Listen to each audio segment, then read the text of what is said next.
Bueno, buenas tardes a todos. Lo primero, daros la bienvenida y gracias por compartir esta tarde de sábado.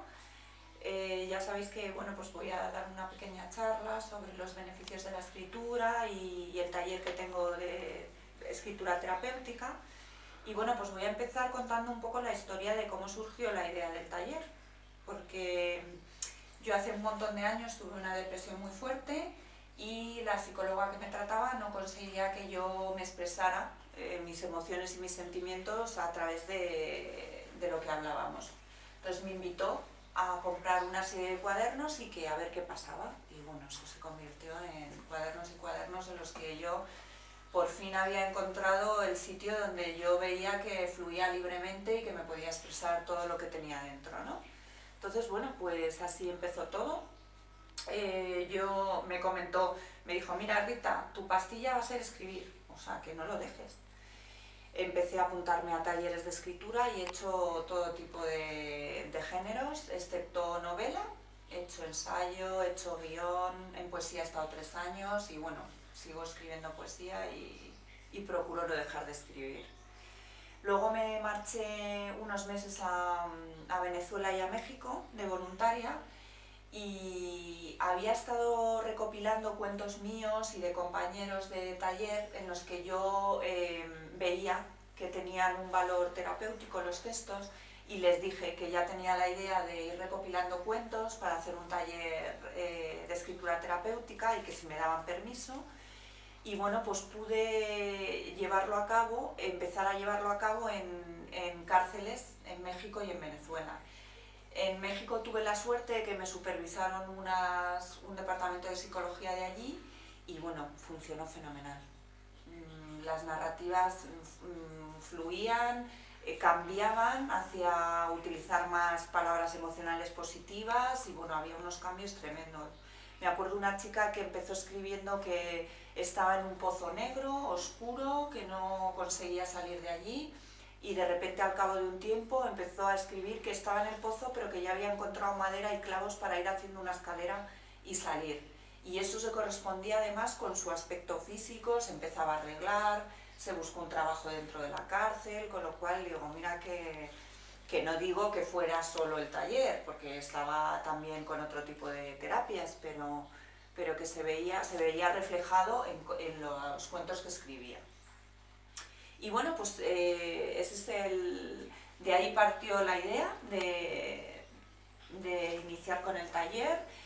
Estos psicólogos me animaron, formaté, haz la carrera y de verdad que esto funciona, porque yo al principio pensaba, esto es una idea loca mía que se me ha ocurrido y no sé a dónde va, pero sí, efectivamente funcionaba y se podía hacer un proyecto, ¿no? Entonces, pues nada, ya estoy terminando la carrera, me quedan 3 asignaturas que espero terminar ahora ya en junio y pues es a lo que me quiero dedicar, a ser terapeuta narrativa y espero poder conseguirlo. Entonces, pues os voy a comentar un poquito los objetivos y beneficios que tiene escribir, que coinciden con los objetivos que pretendo trabajar en el taller.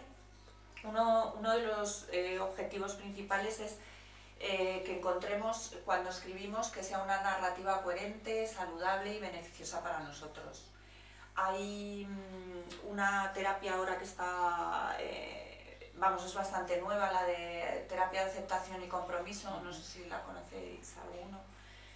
Pues habla mucho de intentar clarificar los valores que tiene la persona. Entonces, eso es una búsqueda que yo procuro dentro del taller, ¿no? Que la persona no solo escriba sobre metas o objetivos muy concretos, sino que descubra cuáles son sus valores y hacia dónde se quiere dirigir en la vida y que lo plasme en el papel, porque eso de alguna manera va calando dentro de la persona.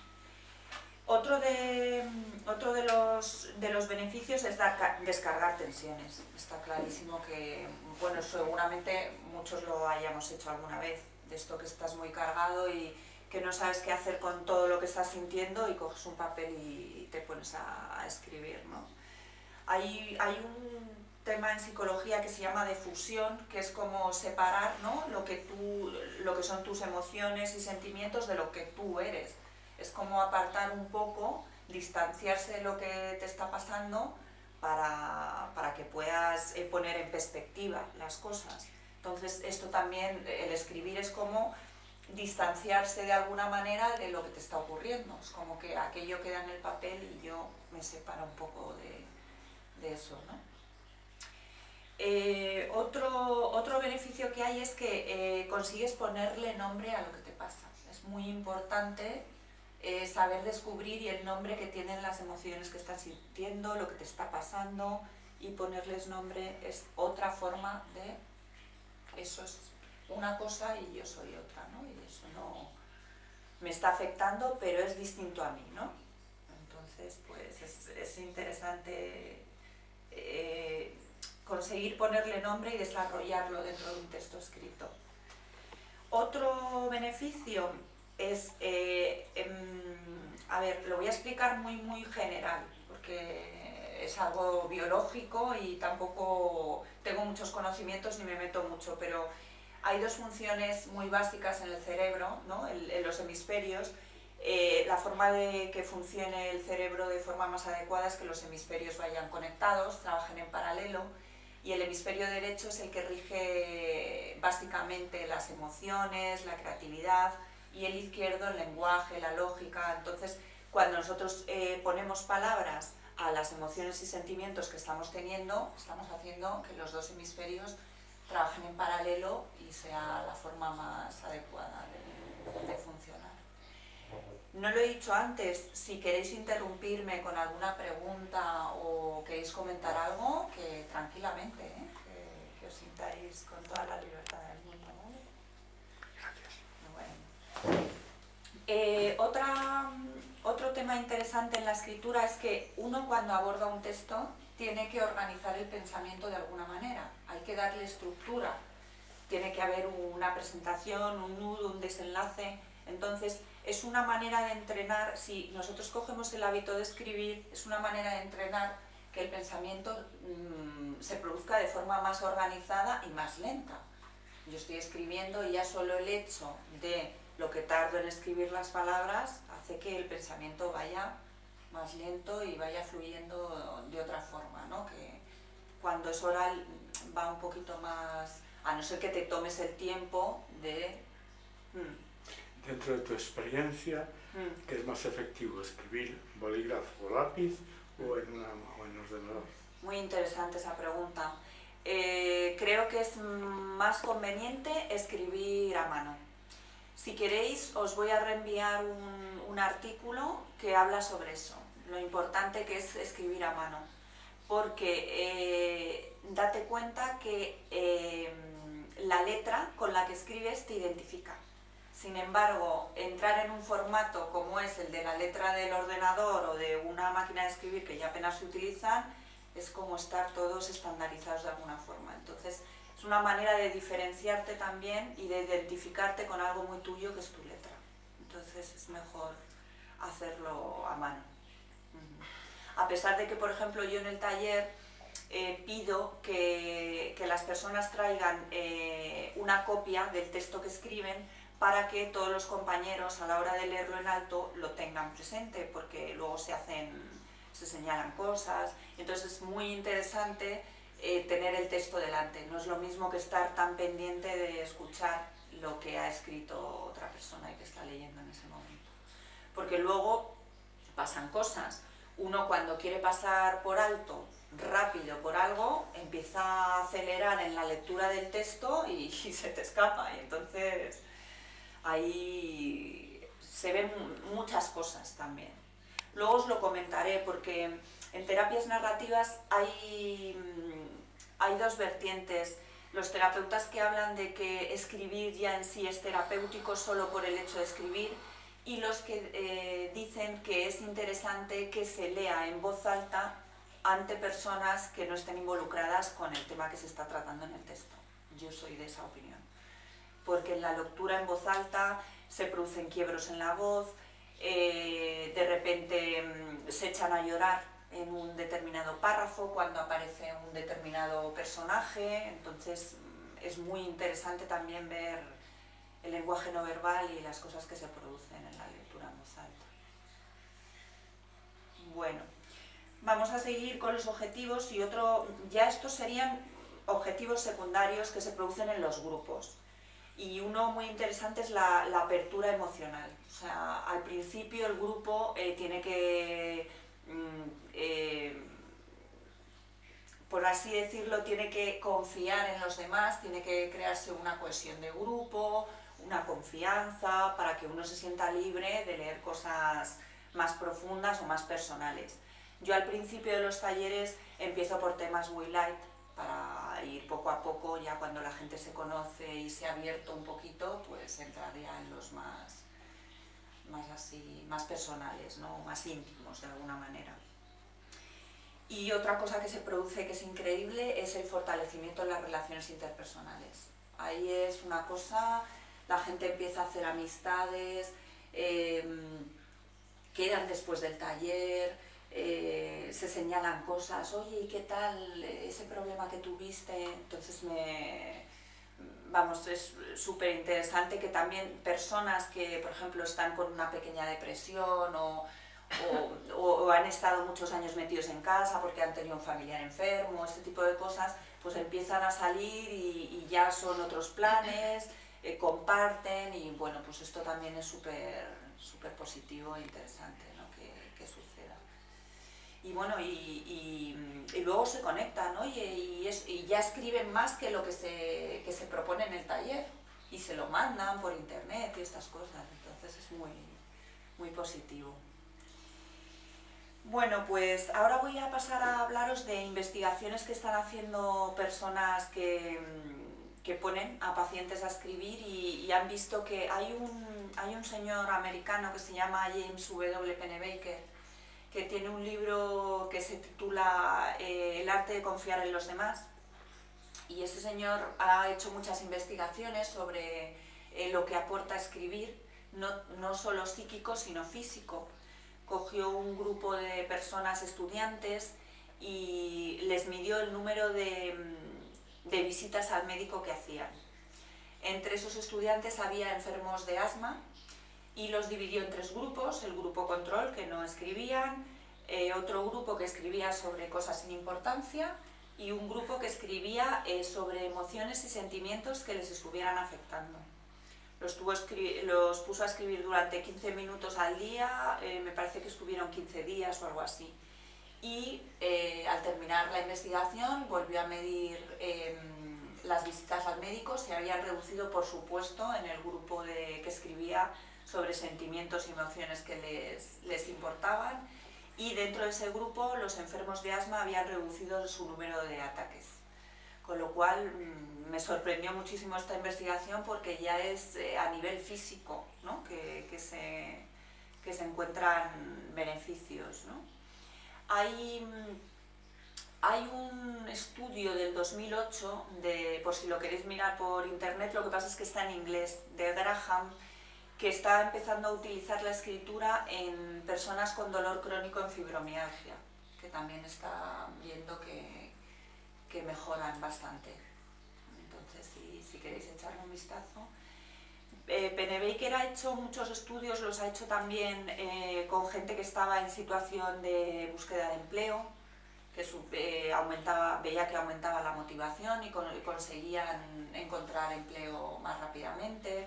Ha trabajado con familias del 11S para trabajar el duelo, etcétera, etcétera. Y bueno, ya es mi móvil, pero perdonad que no lo he apagado. Ya hemos visto en la literatura que hay un montón de libros escritos en los que se ha trabajado el duelo, y tenemos a Ana Frank, tenemos a Isabel Allende con Paula. Hay un libro que se titula A la mujer que me escucha, que lo escribió un paciente de una psicóloga cuando estaba trabajando el duelo porque falleció su hijo en un accidente, y como veía que no conseguía avanzar, le animó a que escribiera, y entonces el libro es el proceso de duelo, pero súper marcado por capítulos y muy interesante. Si queréis, se llama Pedro Alcalá el autor, y el título es eso, A la mujer que me escucha. Se lo dedicó a la psicóloga que le invitó a escribirlo. Y bueno, pues ahora ya voy a empezar a contaros un poquito cómo tengo yo el taller estructurado, cómo trabajo en las sesiones. El taller yo conseguí tal número de cuentos y de relatos, que tengo como 400, y empecé a ponerlos por temas. Y lo que he hecho ha sido dividirlos en 5 módulos. Uno es el conocimiento uno mismo, el otro es la relación con el otro, nuestra relación con el entorno, interiorización e imaginación. Esos son los 5 módulos. Cada uno de estos módulos tiene una serie de temas y bueno, pues yo en las sesiones trabajo más o menos siempre igual, de la misma forma. Lo que pasa es que intercalo, trabajo con cuentos o a veces trabajo con cuadros, con cortos, películas. Y entonces, por ejemplo, introduzco un tema, la historia de vuestro nombre. Vamos a reflexionar por qué nos llamamos así, quién nos lo puso, cómo nos hace sentir. Y entonces lo que hago es, traigo un cuento que se lee en voz alta por los alumnos, luego preparo una serie de preguntas para ir entrando en el tema. Oye, ¿te acuerdas de quién te puso tu nombre? ¿Te gusta? ¿Sabes? Y entonces entramos en un diálogo para ir entrando en el tema, para luego hacer una propuesta de escritura que puede ser o una propuesta de escritura automática que se escribe en el momento, o una propuesta de escritura reflexiva que es una propuesta para que tú la hagas tranquilamente en casa y en la siguiente sesión se lee en voz alta. Es muy diferente esas dos formas de escribir. O sea, no es lo mismo que os diga yo ahora de repente escribir sobre vuestro nombre algo, que estar una semana dándole vueltas a ver por dónde empiezo, de qué hablo, tal. No es lo mismo, salen cosas muy diferentes. Aparte, yo en el ejercicio de escritura automática procuro hacer una pequeña relajación antes, depende del tema, porque hay veces son temas así un poco complicados, con gente enferma y tal, y vamos a abordar la enfermedad o vamos a hacer un diálogo con la enfermedad, pues hago una relajación primero antes de enfrentarte al texto y hay que prepararse para ciertos temas. Y luego hay veces que haya personas que no consiguen escribir sobre... Pues me pasó con una alumna. Mira, has pedido una anécdota de infancia y es que no se me ocurre... No me salía escrito, pero me he traído un mandilón y tal y te lo voy a escenificar. Pues estupendo, no hace falta que sea escrito. Lo importante es que consigas abordar el tema del que se está tratando. Entonces se puso allí el mandilón y tal...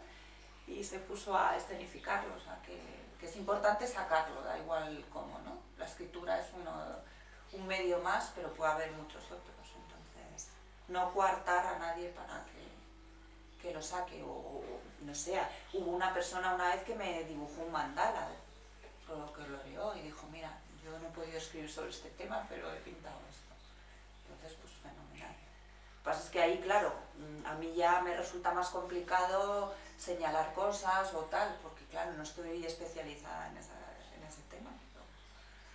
Ya le haces preguntas, ¿y por qué has utilizado este color? ¿Y por qué este otro? ¿Y estos trazos?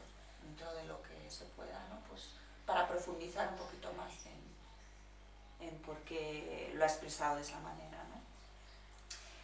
Y bueno, pues no sé si queréis hacerme alguna pregunta, porque voy a pasar ahora a leeros unos puntos de un artículo que salió en El País sobre la escritura.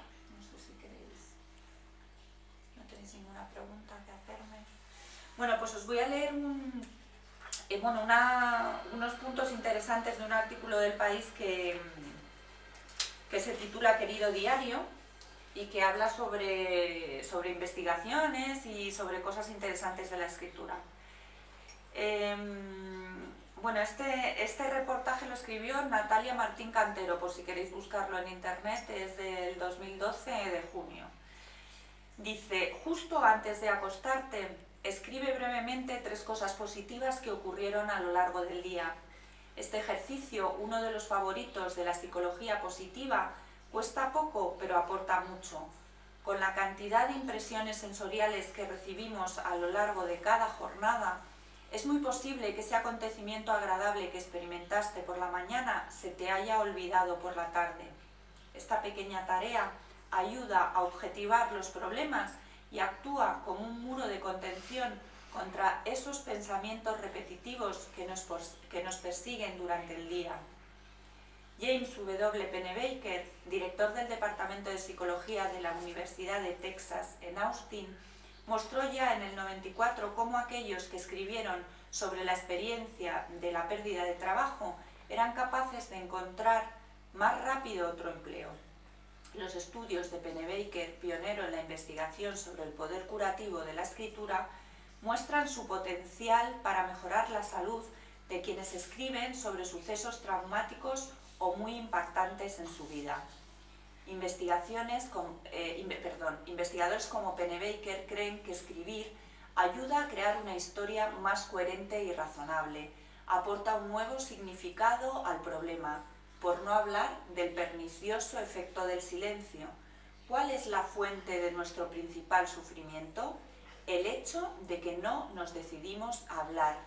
Nació en el momento en el que acumulamos cosas silenciosas dentro de nosotros. En torno a la escritura hay 1000 formas de emprender la tarea. Solo escribe unas cuantas palabras clave, en lugar de frases completas, para recordar las cosas interesantes que ocurrieron a lo largo del día. Las recomendaciones de Pennebaker: escribe sobre algo que te preocupe mucho, algo con lo que sueñas con frecuencia, que afecte tu vida de forma no saludable o que hayas estado evitando durante días, semanas o incluso años. El psicólogo aconseja escribir durante un mínimo de 15 minutos al día, durante al menos 3 o 4 días consecutivos. Una vez que comiences, hazlo continuadamente, sin preocuparte de la gramática o la puntuación. Con un diario puedes convertirte en tu propio terapeuta y mucho más. Escribir es, por encima de todo, construir una identidad. Las entradas de un diario, así como los poemas o cuentos, son variaciones de la necesidad humana fundamental de conocerse profundamente y en relación con el mundo. Bueno, ¿qué os ha parecido? Interesante, ¿verdad? Hay 2 cosas en este artículo que me parecen muy importantes señalar. Una es que cuando estamos trabajando con escritura terapéutica es muy importante dejar de lado la redacción, el estilo, la puntuación y todo. Lo importante es descargar. No importa si está bien redactado, si se me ha olvidado una tilde, un punto, si lo he puesto con B, con V. Os lo digo porque hay veces que me vienen gente al taller creyendo que es un taller de redacción y estilo y que les apetece redactar mejor, y no es el fin de este taller. Y al pasarlo a máquina para que los demás lo lean, ¿se puede corregir los errores o no? Yo siempre digo que no. Porque fíjate que en los fallos, o sea, a ver, en vez de prisa he puesto otra cosa. Ahí también se ven cosas. ¿Qué ha pasado aquí? O si dices prisa y prisa 14 veces en el párrafo. Efectivamente. Tienes que corregirlo. Yo estoy dando el taller ahora por internet y se lo digo a la chica que le digo, no corrijas nada, tal y como salga. Y salen cosas, o sea, es curioso que siempre que habla de su padre, el nombre sale mal. Qué curioso. Qué curioso. Y el señor que has puesto, el Pennebaker, de las salas de penes, no sé, con ese nombre. Sí, ¿no? Sí, pues es que no, la verdad es que es interesante que no se corrija nada, ¿eh? Porque se ven muchas cosas también, se ven detalles. Sí, por mi propia experiencia me ha pasado de escribir positivo y darme cuenta en las formas verbales de la vida y lo que no es la vida. Es decir, bueno, si estoy escribiendo de algo que me ha gustado y mañana lo voy a volver a ver y escribirlo en pasado cuando yo sé que lo voy a volver a ver. Así que te das cuenta de muchas cosas. Sí, y bueno, los tiempos verbales, tremendo. Y luego cómo te posicionas en el texto. Sí. Primera persona, segunda, tercera, esto no me interesa, él, o tú, eres tú, o yo, ¿sabes? Sí. Además que cambian, porque ha empezado el texto con primera y de repente se vuelve en tercera. Dices, aquí que han pasado a... ¿Sabes? Entonces sí, es interesante no prestar atención a a la redacción y cómo está expresado. Eso es muy, muy importante. Bueno, pues ahora quería invitaros a hacer un pequeño ejercicio de escritura. A todos. A ver, yo he traído, vengo medio preparada porque sabía que se iba a pillar así. Y he traído unos lapiceritos y unas hojas pequeñitas porque no os voy a hacer escribir aquí. Entonces, mira, si queréis, aquí hay unos lapiceros, no sé si... Sí, velos pasando si quieres. Y las hojas. No, si no, dame también lo... Sí, es verdad, sí, vale, genial, estupendo.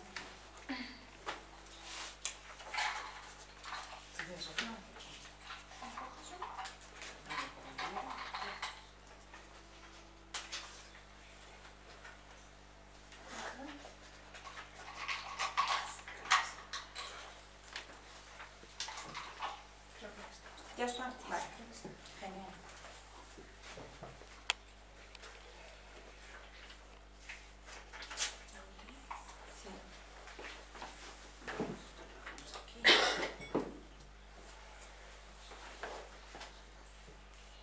Sí, yo creo que sí. En países se pronuncia Cristina también, es fácil de entender. Lo hay en masculino y en femenino y se me puede llamar también Cris. Me identifico con un cristal, la letra la T, porque es el más y el por de lo que somos todos. El más y el por, pero el por se tiene que torcer un poco, ¿no? Sí. Y Se tiene que caer la T para ser un por.